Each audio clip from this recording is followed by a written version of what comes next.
Channel کو subscribe کریں اور بیل آئیکن کو دبائیں تاکہ ہماری ویڈیوز کی نوٹیفیکیشن سب سے پہلے آپ کو ملے۔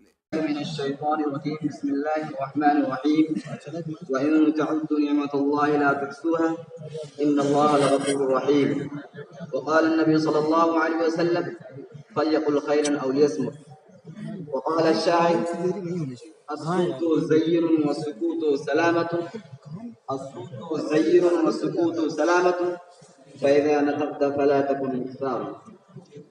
صدر محترم، حکم صاحبان، اساتذہ اکرام اور عزیز ساتھیوں، آج میں آپ حضرات کے سامنے جس قرارداد عنوان کے تحت اپنے لبوں کو جنبش دینے کے لیے آیا ہوں وہ ہے زبان کی حفاظت۔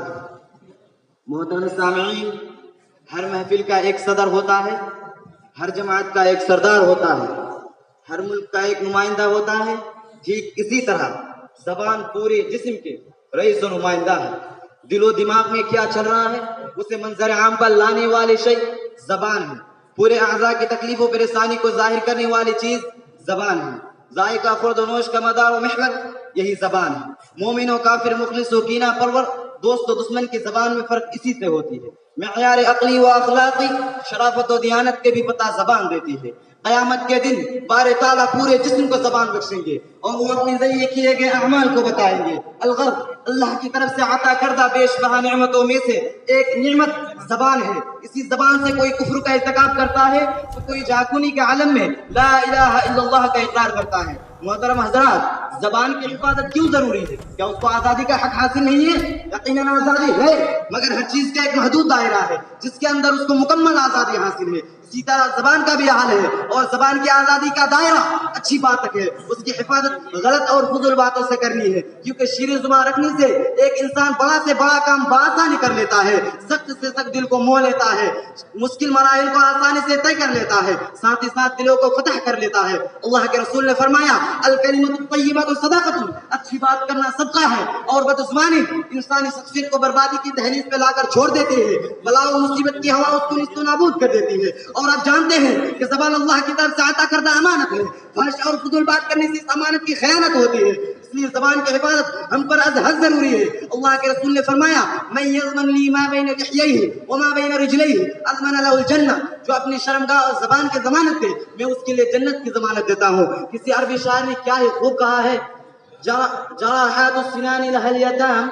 جراحات السنان لها اليتام ولا يلتام ما جرح اللسان، یعنی نیزے کا زخم تو بھر جاتا ہے لیکن زبان کا زخم نہیں بھرتا۔ اس لیے اللہ کے رسول 1400 سال پہلے فرما دیے تھے المسلم من سلم المسلمون من لسانه ويديه، زبان کی حفاظت اسی لیے بھی ضروری ہے کیونکہ نشتر سے بھی تیز تر ہے جراحت زبان کی۔ محترم حضرات، اب سوال یہ پیدا ہوتا ہے کہ ہم کیسے زبان کی حفاظت کریں؟ ہم زبان بند کر لیں یا پھر اس کا استعمال ہی نہ کریں؟ نہ ہم زبان بند کریں گے اور نہ اس کا استعمال، بلکہ فلیقل خیرا او لیصمت کا اپنا شوا بنائیں، اور جب زبان کو روک نہ سکے تو الصمت زین والسکوت سلامت کو اپنا لائق عمل بنائیں گے۔ کسی شاعر نے کیا ہی خوب کہا ہے مدتوں سوچنا مختصر بولنا، مدتوں سوچنا مختصر بولنا، جب بھی بولنا وقت پر بولنا۔ حضرت ابوبکر صدیق رضی اللہ تعالیٰ عنہ اپنی زبان کو پکڑ کر موڑ دیا کرتے تھے اور کہتے تھے اگر تو ٹھیک ہے تو سب ٹھیک، اگر تو بگڑ گئی تو دنیا و آخرت سب برباد۔ اسی لیے ہر آدمی کو بولنے سے پہلے وہ غور و فکر کر لینا چاہیے کہ کیا کہنا ہے اور کب کہنا ہے اور کیسے کہنا ہے۔ تو ایسی حالت میں فَإِذَا نَطَقْتَ فَلَا تَكُن مِكْثَارًا کو مد نظر رکھیں، کیونکہ بغیر سوچے سمجھے بات کرنے والے کے بارے میں اللہ کے رسول نے فرمایا ان العبد يتكلم بالكلمات ما يتبين فيها يسأل بها في النار ابعد مما بين المشرق والمغرب، کہ بندہ بغیر سوچے سمجھے ایسی بات کہا جاتا ہے کہ مشرق و مغرب کے مابین کی مسافت سے بھی زیادہ دور جہنم میں گر جاتا ہے۔ یہیں سے میں اپنی تقریر کو ختم کرنا چاہتا ہوں۔ اللہ تعالیٰ سے دعا ہے کہ الہ العالمین ہم تمام مسلمان بھائیوں کو زبان کی حفاظت کرنے کی توفیق عنایت فرمائے، آمین۔ السلام علیکم۔